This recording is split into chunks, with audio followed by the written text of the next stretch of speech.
Hi, everyone. Welcome to our Intro to Firebase talk today. Hope you all have been having a good time hacking so far.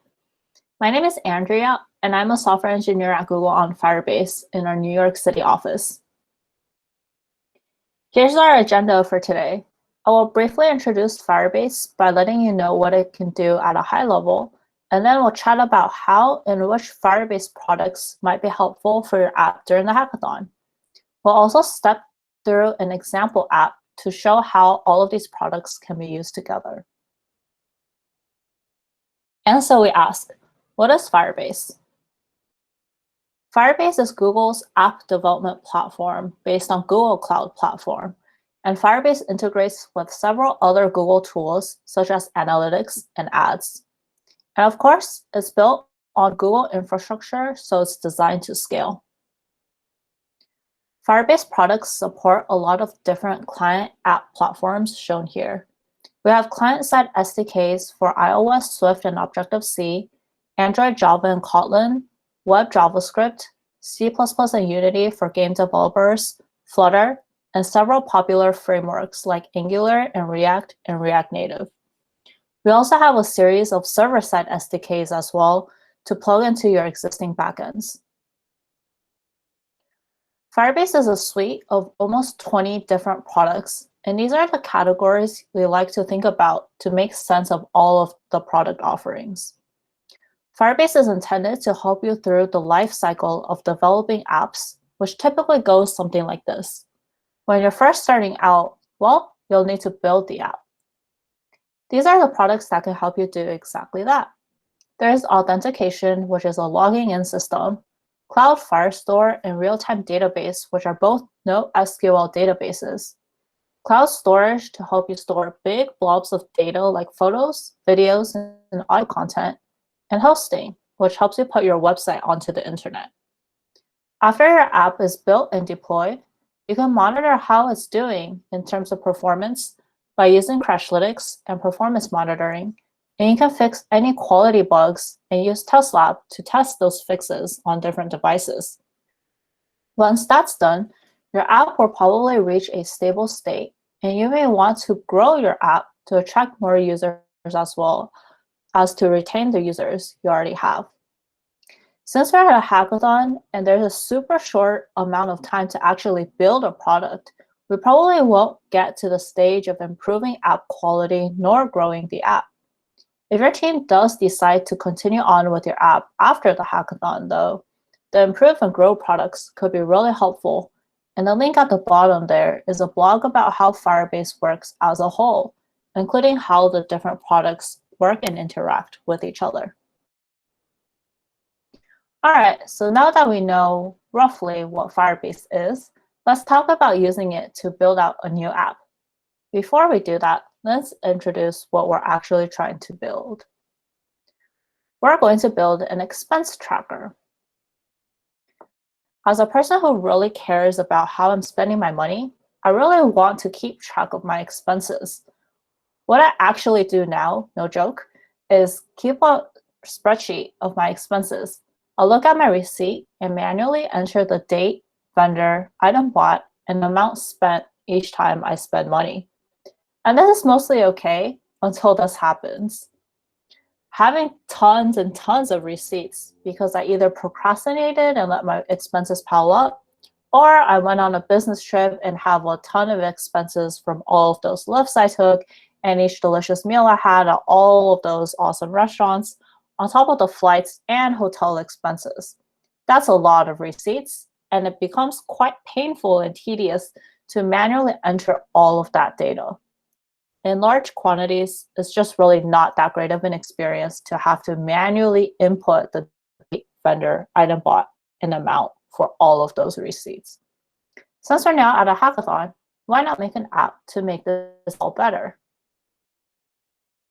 Instead of having to manually type in expense data for all those receipts that I'm keeping around anyway, let's make an app to allow users to conveniently scan receipts, and the app will automatically extract the relevant information from those receipts.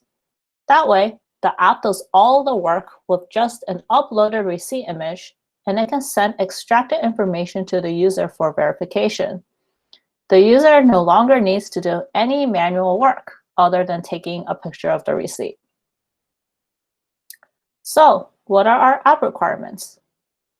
First, users will be able to upload images, either by taking a photo through their camera or by choosing an image they already have on their phone. Then, our app needs to find and extract the text. We'll want to scan the receipt to parse for things like the date, vendor, item bought, and amount spent. Finally, we'll relay what we found back to the user because we need them to confirm that the information we extracted is correct. Hopefully, we did a good job with the scanning and it's accurate. If we did a bad job, then this isn't much of a confirmation step anymore, since it becomes a correction step. Since the whole point of building this app was to make it easier for users to just upload the receipts and not have to manually input information, it'd be pretty bad if the scanning was bad and made the user input information anyway. Diving deeper into what we want our app to look like, these are some of the needs. We want to be able to securely upload our receipt images, store these receipt images and extract the text, and do some image processing on the uploaded receipts. Sounds quite complicated, but let's see how we can do it. The first thing we said we need is secure image upload, which means we need users to be able to sign in. I don't really want to spend my precious hackathon hours building a logging in system, and it'd probably be quite tricky to get the security of it correct on the very first try. Also, as a user of many apps myself, I know that I don't really enjoy creating a new account for every single app that I use. It gets really repetitive to set up an account with my first name, my last name, my email, my birthday, the name of the street I grew up on, and all that stuff. Then I have to remember my password, which I probably won't be able to do since, well, we're supposedly using different passwords for all the millions of accounts that we have, right? It'd be really nice to not need to create a new account just to use this app. Well, we have Firebase Authentication. Auth provides identity as a service, meaning it lets you know who your user is. It also provides a rules system that lets you grant or deny access to resources in other Firebase products like Firestore and storage. Auth also is ready to use out of the box, and it gives some advanced functionalities like email verification and account linking. Regarding the concern about not wanting to create a new account, Firebase Auth works with many third-party identity providers, including Google, Facebook, Twitter, GitHub, and more. Once users sign in with one of these services, we assign that user a record within Firebase's system. This includes a unique user ID and a signed web token, so you can get a consistent representation of your users, and one that you can use against both Firebase's services and your own custom servers, no matter how they sign in. Let's take a look at what the code will look like if we wanted to allow our users to sign with Google. Assuming we already created a Firebase project and injected the correct Firebase dependencies, we can handle authentication with very few lines of code. Also, don't worry about copying any of this code down. It's all in the Firebase documentation, as is all the code being used in my presentation today. So anyway, first, shown here already on the screen, we need to create an instance of the Google Provider object, which says we want to use Google to sign in. If you wanted to use Facebook, Twitter, GitHub, and so on, you would use those respective providers here. Next, let's actually make the user authenticate. There's two ways to do this, either by opening a pop-up window or by redirecting to the sign-in page. What's shown here is signing in with a pop-up, and we pass in the provider into that function call. What this says is, use Firebase Auth to sign in with a pop-up using the Google provider. Finally, we handle the cases of a user being successfully signed in versus not. So this is how we can implement authentication using our third-party providers with just a few lines of code. Let's say we did want to give users the option to create an account using email and password. Firebase Authentication can do that too, and it'll securely store and encrypt this information while also taking care of necessary tasks like generating password reset emails when your users forget their password. If you don't want to force users to memorize yet another email and password, and they also don't want to sign in with any of the third-party providers, Firebase Auth has support for phone number authentication, which allows your users to sign in simply by receiving a code text message. Let's see how we'd be able to make a user create an account with email and password, as well as how to check whether a user has already logged into an app. To create a user with email and password, we first have to make some pages or screens for the user to create an account, as shown here. Assuming the users fill in both username and password, we can then use Firebase Authentication code to create an account. Calling the create user with email and password function while passing in the typed in email and password from the screens before will result in either a successful creation of the account or it'll fail.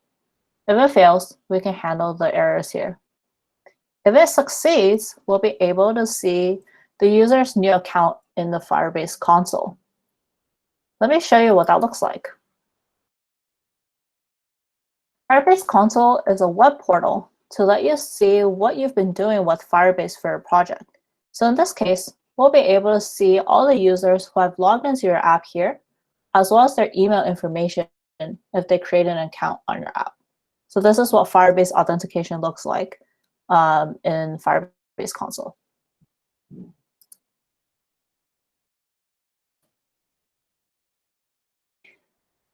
Now, let's pretend the user had to log in again, and they already have an account and wants to sign in. Let's say this is the screen for doing that. Upon pushing that submit button, we'll call the sign in with email and password function and pass in the email and password from the screen before, and this will result in either a successful sign in or it'll fail. If it fails, we can handle the errors here. Now, let's talk about the succeeding case in code for both creating a brand new account as well as for signing in. To get the currently signed in user, we set an observer on the auth object. Anytime the authentication state changes, this function will get triggered, and if there is a user, then the user is signed in. Otherwise, no user is signed in. This function will return a user whenever create user with email and password and sign in with email and password get called successfully, as well as with any third-party providers such as Google, Facebook, Twitter, and so on. You can get various information about the user as such as well here, as shown here. So now we've seen how to write just a few lines of code to sign in, create an account, and check if a user is already logged in. Sounds much easier than trying to write your whole own authentication system. One last tidbit. Even though the code is not much already, thanks to Firebase Auth for all of those steps, it's still quite a bit of work to actually make these sign-in screens. We need sign-in screens with multiple third-party sign-in buttons, or a create new user screen, or screens to reset and change passwords, and there's probably a few more screens too. And if that's not where you want to spend your development time, you can use the Firebase Ui Library, which handles all of these cases for you. It's an open source library, so you can customize it as you'd like to fit the look and feel of your app. So now that we've allowed users to sign in through some of these third-party identity providers or through creating an account, and we know whether they're signed in or not, we shall move on to our next step, uploading receipts. Let's say we have a screen to allow the user to upload the receipt, either by taking a photo of it or by choosing a file that already exists. Once they do that and upload it, we should store these somewhere. What do we need from our storage system? Well, we'd like it to be fast for uploading and viewing receipts. We also want it to work well, even with spotty internet connections. and we might need to store a lot of receipts, and we don't really have a bunch of people to keep an eye on usage and adjust our storage capacity. Lastly, we may have to consider working with a variety of image types. Luckily, cloud storage was designed with many of these concerns in mind. It lets you store many image types, and on top of that, it lets you store and serve user-generated content like audio and video. It's generally used for storing big blobs of data that you don't need to change often. To store a lot of receipts, the amount of storage will scale automatically, meaning that storage space will increase as you have more content, and it'll decrease as you delete content. You won't need someone sitting there manually managing the amount of space that your app is taking up in storage. To be fast from anywhere, cloud storage has a global edge cache, which means that if I just pulled up a receipt to look at it, storage will store that in a nearby cache. So if I want to see the same receipt again 5 minutes later, I'll be able to get that receipt image quite quickly. Sometimes, like I was saying before, internet connection isn't so great. We wouldn't want my receipt to be half uploaded and then dropped because my internet was spotty. Luckily, storage takes care of this and handles retrying and resuming my uploads and syncs whenever my phone gets back its internet. After my receipt is uploaded, it can be shared with other users instantly. So this means that if my parents want to look at my receipts for whatever reason, they can look at it right after I upload it. But I don't want to just let anyone to be able to see my receipts. There are security rules I can set to protect it using auth that we talked about earlier. The rules can say who is allowed to read and write certain files into cloud storage. Now, let's look at some code to upload files. First, we need to grab our storage bucket. We then want to create a reference, which is a pointer to a file. You can also create child references and use parent and root to navigate those references. Once we have a reference, we can create a file from JavaScript file in blob APIs, bytes, strings, base64 formatted strings, base64 URLs, and data URL strings. With this file, we call the put method with it, and the file gets uploaded into Firebase storage. In our case with the expense tracker, we get the file selected by the user using the JavaScript file API and upload it accordingly to storage using this code. So now we've uploaded our receipts into storage. Next, we'll probably want to run some code to process the receipt, but we may not want to do all the processing on the client side, which would be a phone. Why not? Well, once we write our top secret code to process those receipts, we don't want anyone to just be able to take it along with the data. Requests coming in from users' phones might be trying to steal it, so we need something to help us with running code against our data securely. We want both iOS and Android users to be able to use our app, but we may not want to duplicate code to process the receipts twice. It'd be much better if we could write it once and have the code run instead of writing it once for iOS and deploying to the App Store, and writing it once for Android to deploy to the Play Store. Also, if we deploy the apps separately, iOS users may get this app first, and Android users might get mad. We definitely don't want that. And remember, we're looking to process our receipts. We mentioned we'll need to run text recognition on the receipts, which we can imagine might be CPU intensive. The last thing we want is to run highly intensive code off of our users' devices, especially if it might drain a user's battery. Cloud Functions can let you run code in the cloud. It's in a secure environment, and you can write it once for both iOS and Android. To run the code, you can trigger it based on platform events or a HTTP request on both platforms. And since it's running on the cloud off the user's device, it won't be hard on any of your users' devices. First of all, you can basically run backend code without managing any servers. So we know we're going to use functions to run our processing, but what are our functions actually going to do? Well, we need some machine learning to help us extract the numbers from the receipt, also known as optical character recognition, or OCR. We want this to get automatically done. But I don't really know how to do machine learning. Machine learning is not a trivial task, and usually a team will need a data scientist or an ML expert to build and train models. And in order to serve these models dynamically, we'd have to build up the infrastructure to do that. And that's before we even write the client code to interact with the model and generate predictions. This sounds like a really involved and long task, which we don't really have time to deal with at this hackathon. Luckily, we can use MLKit to help us. What is MLKit? We take some of Google's best machine learning models to help with different machine learning capabilities, depending on what features you're looking to add to your app. It can recognize text or barcodes from an image, translate text to a different language, or identify important objects in a photo. No machine learning experience is needed. Just add these models to your app, and you're pretty much ready to go.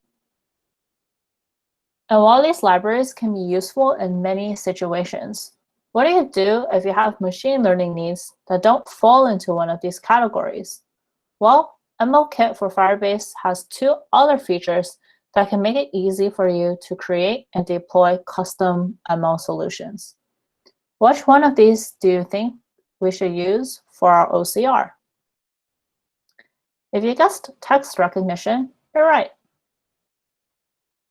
So now we've used some machine learning to extract text from the uploaded receipts. What's next? After we get the text back, we need to put it somewhere in a secure environment. There will probably be a lot of extracted text, and we want this text to be quickly accessed from anywhere. Where should we put it? Cloud Firestore. As a reminder, earlier we talked about storage. We used to store the receipt images. Storage is usually used to store big chunks of data, like images, audio, and video.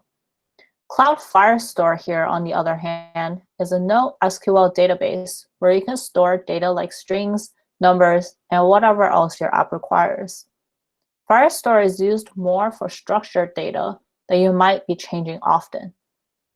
So while we stored our receipt images in Firebase storage, the processed text that we get back from MLKit will be stored in Firestore. Very similar to storage, Firestore integrates with Firebase Auth and security rules, so clients can talk to the database directly, but you can still make sure they only get access to the documents they're supposed to see or modify. Let's dive a bit deeper on how Cloud Firestore is structured and how to use it. It's a document model database, which means that all of your data is stored in documents and collections. You can think of a document as something like a dictionary or a hash table. It has a set of key value pairs, which we refer to as fields, and the values here can be a number of different types, anything from strings to numbers to binary values to JSON-looking objects called maps. So here we have the document containing the fields we saw on the previous slide. Each of these documents is stored in a collection. Documents cannot contain other documents, but they can point to collections that contain other documents, which can point to sub-collections, and so on. So in our example, each document will contain information from one uploaded receipt. Here are some examples of what that might look like. Each receipt document contains some values, including date, amount, vendor, item, and whether the user has verified these details yet. All of these will go into one collection, a collection for the user. With code, it'll look like this. First, we'll get our Firestore instance, and then we'll make a collection on it. Since we're making a collection per user, we'll want to identify each user. How shall we do that? Well, since we used Firebase Auth earlier, and that returns a token that uniquely identifies each user, we can just use that as the name to identify each user's collection. To create a document, we need to use the add method. What are we adding? Well, we want to add the key value pairs that we see in this receipt. When the document is successfully added, we can do something with that. And when there's an error, we can handle it as well. In Firebase Firestore, this is what it looks like.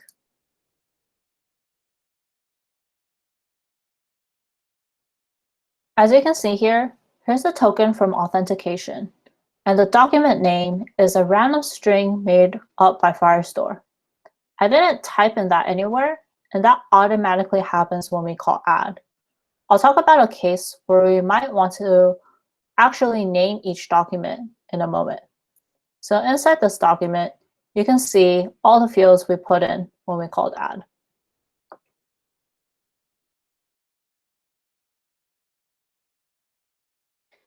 Now that we've added the extracted text for our expense tracking app into our database, how do we get that data out of the database in order to send to the user to ask them to verify the amount?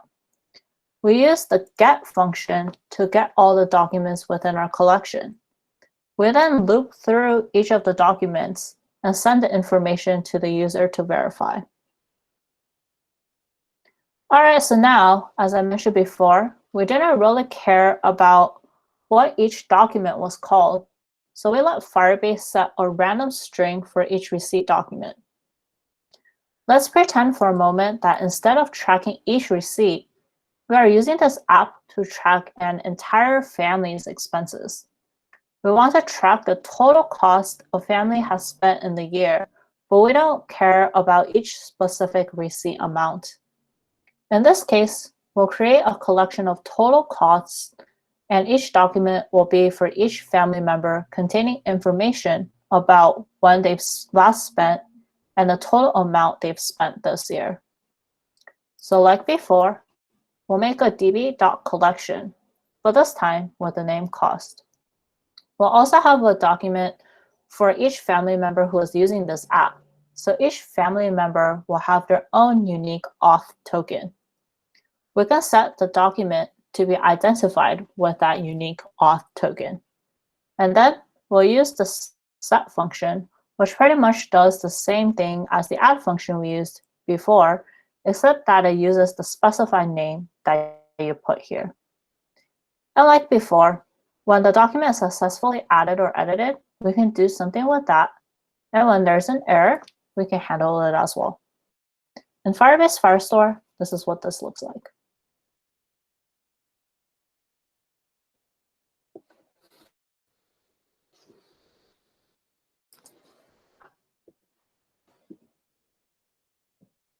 So as you can see here, in the middle, the names are the auth tokens for each family member. And here inside each document are the key value pairs that we set.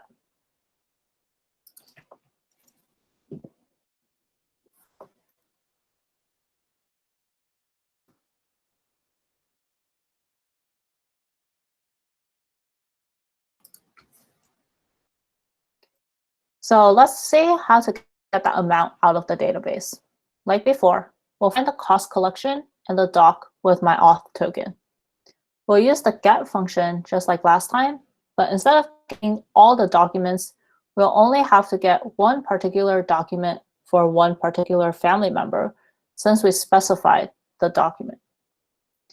If getting it is successful and doesn't error, we first check whether the doc exists and pass that data along if so. If not, we'll log that there's no document. If getting the document errors, then we'll log it as such. As a side note, in Firebase, we actually have two database products. One is Cloud Firestore, which we just talked about, and the other is Real-Time Database. which is the older database product. Cloud Firestore is generally a better option unless you need to structure your data in a JSON tree instead, which is usually better for structuring your data from your views. The link here describes more about the differences between the two, but if you're not sure, pick Cloud Firestore. Now that we have extracted text by deploying functions that runs our text recognition in MLKit and finally stores in Firestore, what comes next? We want to notify our users that we have their values, and we'll ask them to confirm. How do we do that? Let's send a push notification by using Firebase Cloud Messaging to tell users to confirm their receipt amounts. Firebase Cloud Messaging is powerful and scalable, and it can deliver hundreds of billions of messages per day, with most of them delivered in less than 200 milliseconds. Our users trying to upload receipts probably all use different types of phones. Thankfully, we don't have to invent our own notification system for each phone because cloud messaging can deliver notifications to anyone using Android, iOS, and the web. Cloud messaging doesn't need us to track what kind of devices our users are using, and we also don't need to set up different service calls to different devices. Firebase will automatically do that for us. Lastly, we're not only limited to using this to remind users to confirm their receipt amounts, we can also announce new features we're launching. For other apps that isn't expense tracker, we can notify users for things like letting them know their last message was responded to, sending out discount offers, and reminders about events. So now we have notified our user to confirm their receipt amount. We'll store this response back into Firestore. Now that we've built our app, it's just sitting on our laptop or perhaps in GitHub. If we built this using mobile, like Android or iOS, which is the most likely chosen platform for this particular expense tracking app, we'd eventually figure out how to put it on the Play Store or App Store. If we built this on the web, we can use Firebase Hosting to help us get it off our laptop and actually deploy it onto a website for people to use. So let's talk a bit about Firebase Hosting. First and foremost, it's a really easy way to host your web apps. All you have to do is install the Firebase command line tool, initialize your Firebase project if you haven't already, and write a single command, Firebase Deploy. From there, Firebase Hosting provisions a HTTPS certificate which guarantees security and deploys your assets to an origin server that will serve your content through a global CDN. If, for any case, you want to roll back your app, you can go to Firebase Console and roll back from there with just one click as well. As I mentioned before, Firebase Hosting has a global CDN, which stands for Content Distributed Network. And this means that there's a distributed set of servers holding your content, so whenever someone pulls up your page, the content is retrieved from a location as close to the user as possible. For example, if we did not have a global CDN and only had one server in the US, someone halfway across the world trying to access our website might have to wait a bit for the page to load, which isn't a great experience. With a global CDN, we have another server closer to the user, so accessing our website will be faster because the place to get the content from is physically closer. Sometimes we'll have to update our website after having deployed it once before, whether it's because we changed some content, added some features, or for some other reason. When we do this update and we redeploy to Firebase Hosting, it's atomic, meaning that all of the servers get updated with our new website and all the caches get purged. This way, the user is guaranteed to get the latest version of your app. Lastly, the heart of Firebase Hosting is static, but with cloud functions, we can generate content on the server. When a user makes a request to our hosting URL, we can proxy it to our Cloud Functions along with all the request information. Cloud Functions can then do whatever processing it needs to do, grab assets from storage and data from Firestore, and then return all the information back to hosting in HTML. Hosting can then serve it back to the user. Or if you don't want to use Cloud Functions with hosting to host dynamic sites, you can use one of Google Cloud's products called Google App Engine to host dynamic sites. So there we have it. Our app is built. We've successfully built an app from beginning to end with full functionality. We allow users to log in via authentication, upload receipt images which get stored in storage, trigger functions to do OCR using MLKit to extract details from the receipts, which then get stored in our Firestore database. Next, we run some more functions based on values being written into Firestore to automatically send a cloud message to a user to have them confirm their receipt amount. We can even put it up on a website so people can start using it. We didn't have to write very much code to accomplish all of these functionalities, yet here we are. These are pretty much all of the Firebase products that can help you build an app. And actually, cloud messaging is typically used to help you grow your app, so I tossed that in as a bonus. Hooray! Here are some resources for all the materials that I covered today. The first one is a link to our Firebase website, and there you can see an overview of all of our products in detail. Each product has a lot of documentation too, as well as guides to help you through that particular product. Again, all the code I showed you today is somewhere on our documentation somewhere. The second link here is our official Firebase YouTube channel, where we show and step you through different Firebase cases or different Firebase use cases and help you with specific products. Lastly, you can always use your favorite search engine to find more information about Firebase, as it's a pretty well-supported community. I'll also be around during the hackathon to help you out, so feel free to reach out to me. Thanks for attending and hope you found this useful. Happy hacking!